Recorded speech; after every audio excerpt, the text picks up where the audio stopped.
بسم اللہ الرحمن الرحیم۔ دوستو السلام علیکم۔ یوٹیوب چینل دلچسپ ویڈیوز میں خوش آمدید۔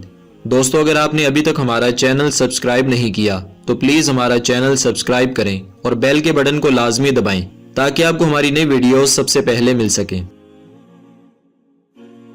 سیاحت کو فی زمانہ صرف سیر و تفریح تصور کیا جاتا ہے، لیکن اگر ہم قدیم سیاحوں کے سفر ناموں کا مطالعہ کریں تو معلوم ہوتا ہے کہ ان سیاحوں نے قرآن پاک کے حکم سیروا فی الارض کے اتباع میں سفر اختیار کیے، جس کا ترجمہ اور مفہوم یہ ہے کہ اللہ تعالیٰ کی زمین میں سیر کرو یا سفر کرو۔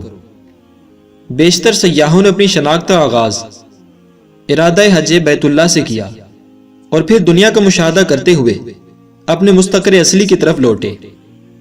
ان سیاحوں کے سفر 7 سال کی مدت سے 30 سال کی مدت پر مشتمل ہیں، جس سے پتہ چلتا ہے کہ وہ اپنے ارادوں میں کس قدر پختہ اور اپنے مقاصد کے حصول کے لیے کس قدر پرعزم تھے۔ اب تک جس قدر مسلم سیاحوں کے سفر نامے دریافت ہوئے ہیں، ان سے یہ بات واضح ہوتی ہے کہ انہوں نے بیشتر ممالک میں رائج علوم و فنون کا جائزہ لیا اور جہاں جہاں ان میں اضافے کی گنجائش تھی اسے پورا کرنے میں اہم کردار ادا کیا۔ مختلف ممالک کی معاشرت، اقتصادیات، عوامی رویوں، تاریخی واقعات، جغرافیائی محل وقوع، ان علاقوں کے اہل علم کا مختصر تعارف، عوام کے اخلاق و عادات اور جذبات و مشاہدات اور نئے علاقوں کی تلاش و جستجو کے بیان میں قدیم سیاحوں نے معلومات کو یکجا کر دیا ہے۔ چنانچہ یہ سیاحت نامے اپنے اندر نہ صرف مطالعاتی کشش رکھتے ہیں بلکہ آج بھی نافع ہیں۔ دوستو، سیاحت اور سفر میں فرق یہ ہے کہ سیاحت مقصدی ہوتی ہے، جس کا کوئی نہ کوئی مقصد ضرور ہوتا ہے، جبکہ سفر میں خارجی اور ذاتی مجبوری بھی شامل ہوتی ہے۔ لہٰذا بیشتر سیاحوں نے سیاحت کو من کی موج اور باطن کی آواز کے طور پر اختیار کیا، لہٰذا یہ سیاحت نامے ان کی وسیع النظری اور علم و حکمت کا آئینہ ہو گئے ہیں۔ اس کے علاوہ تجارت کو سیاحت کا حصہ کہا گیا ہے، کیونکہ تجارت کی غرض سے سیاحت اختیار کرنے سے دیگر معاشروں کی تہذیب اور انسانی رویوں کو سمجھنے میں مدد ملتی ہے۔ سماجی علوم کے بعض ماہرین نے تو سیاحت کو تہذیب کی کنجی یعنی چابی سے تعبیر کیا ہے۔ قدیم مسلم سیاحوں کے سفر نامے عربی اور فارسی زبان میں تھے، جن کو بعد میں انگریزی اور دیگر زبانوں میں ترجمہ کیا گیا۔ اردو میں سفر ناموں کی باقاعدہ روایت کا آغاز 19ویں صدی سے ہوا۔ باحوالہ تاریخ اردو کا پہلا مسلم سیاح یوسف خان کمبل پوش تھا، جبکہ بعد میں یعنی رواں صدی تک اردو میں لاتعداد سفر نامے تحریر کیے جا چکے ہیں اور یہ روایت آج تک زندہ ہے۔ یہ الگ بات ہے کہ یہ روایت اب سیاحت ناموں سے نکل کر سفر ناموں کا حصہ بن گئی ہے۔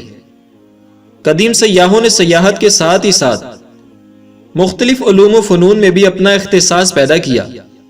علم بحر، راستوں کے نقوش اور ممالک کے جغرافیہ سے متعلق انہوں نے اپنی رائے اور علمی صلاحیتوں کو بروئے کار لا کر ایسے اصول وضع کیے جو آج بھی ان علوم کی وضاحت میں بنیادی اہمیت کے حامل ہیں۔ قدیم سیاحوں کے نزدیک سیاحت کے مقاصد میں اسلام کی ایک جامع ترین مذہب کے طور پر ترویج و اشاعت بھی شامل تھی، اور بین الممالک تجارت کے امکانات کا جائزہ بھی ان سیاحوں کی سیاحت کا حصہ تھا، جیسا کہ 8ویں صدی کے سیاح ابن بطوطہ کے سفر نامے سے ظاہر ہے۔ ان میں سے بعض سیاحوں نے سفری صعوبتوں کے علاوہ یعنی سفر کی پریشانیوں اور تکلیفوں کے علاوہ ان سمندری قزاقوں کا بھی تذکرہ کیا ہے جو دخانی کشتیوں اور جہازوں کو لوٹ لیا کرتے تھے۔ اس اعتبار سے یہ سیاحت نامے مسلمانوں کی علمی اور تحقیقی جد و جہد کی یادگار بھی ہیں۔ دوستو، مسلم سیاحوں کے سفر نامے ہم کو ماضی کے حوالے سے بھی اور مستقبل کے حوالے سے بھی آگاہی فراہم کرتے ہیں۔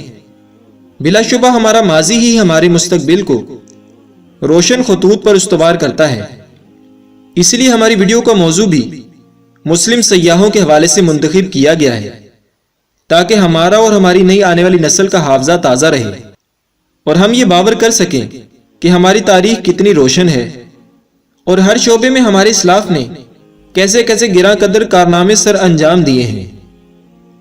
دوستو آج کے جو ہمارے پہلے مسلم سیاح سیاحت کے حوالے سے ہماری گفتگو کا مرکز ہے اور جو تاریخ میں اردو کے پہلے سیاح ہیں ان کا نام یوسف خان کمبل پوش ہے۔ آج کی اس ویڈیو میں یوسف خان کمبل پوش کا مختصر سا تعارف پیش کیا جائے گا، تو آئیے ویڈیو سنتے ہیں۔ یوسف خان کمبل پوش کا زمانہ سن 1803 عیسوی سے سن 1861 عیسوی ہے۔ یوسف خان کا سفر نامہ بعنوان عجائبات فرہنگ اردو سفر نامے کی ہندوستان میں روایت کا نقطۂ آغاز تصور کیا جاتا ہے۔ اس سفر نامے کو تاریخ یوسفی کے عنوان سے بھی شناخت کیا جاتا ہے۔ گزشتہ دنوں اس سفر نامے کا انگریزی ترجمہ بعنوان بٹوین ورلڈز شائع ہو چکا ہے، جس میں کمبل پوش کی سفری تفصیلات پر اہم اضافے شامل کیے گئے ہیں، جو آج کے پڑھنے والے کے لیے بھی متعدد حوالوں سے اہمیت کے حامل ہیں۔ کمبل پوش شاہ اودھ نواب نصیر الدین حیدر کے دربار سے وابستہ تھے۔ انگلستان کی سیاحت کا شوق دامنگیر ہوا تو 2 سال کی رخصت لے کر عازم سفر ہوئے۔ ان کی سیاحت کا زمانہ سن 1836 عیسوی سے سن 1838 عیسوی پر محیط ہے۔ اس سفر نامے کو پہلی بار 1847 میں دہلی کالج کے مطبع العلوم سے شائع کیا گیا تھا۔ کمبل پوش نے شمالی افریقہ اور مغرب کے مختلف ممالک کا سفر کیا، جن کے دلچسپ اور معلومات افزا احوال سفر نامے میں درج ہیں۔ اردو زبان کا یہ سفر نامہ وکٹوریائی انگلستان کے ایک ایسا چشمدید بیانیہ ہے جس میں سیاح ہندوستان کے سیاسی، سماجی اور ثقافتی حالات کے ساتھ ساتھ انگریز حکومت کے ہندوستان میں سیاسی عزائم کو بھی موضوع بناتا ہے۔ اسی دور میں مرزا ابو خان، لطف اللہ، منشا احتسام الدین، منشا اسماعیل اور دین محمد جیسے سفر نامہ نگاروں نے بھی انگلستان کا سفر اختیار کیا اور اپنے مشاہدات قلم بند کیے۔ آج کے پڑھنے والے کے لیے اس سفر نامے کی اہمیت اس لیے بھی 2 چند ہو جاتی ہے کہ سفر نامہ نگار نے انگریز حکومت کے بارے میں جو تفصیلات پیش کی ہیں انہیں غیر جانبدار بیانیے سے تعبیر کیا جا سکتا ہے، اس لیے سفر نامے کو ایک دستاویزی اہمیت حاصل ہو گئی ہے۔ یوسف خان کمبل پوش کے بارے میں مکمل معلومات اس کے سفر نامے بٹوین ورلڈز میں حاصل کی جا سکتی ہیں۔ دوستو ویڈیو پسند آئے تو اسے لائک اور شیئر کریں اور ہمارے چینل کو سبسکرائب کرنا نہ بھولیے گا۔ شکریہ۔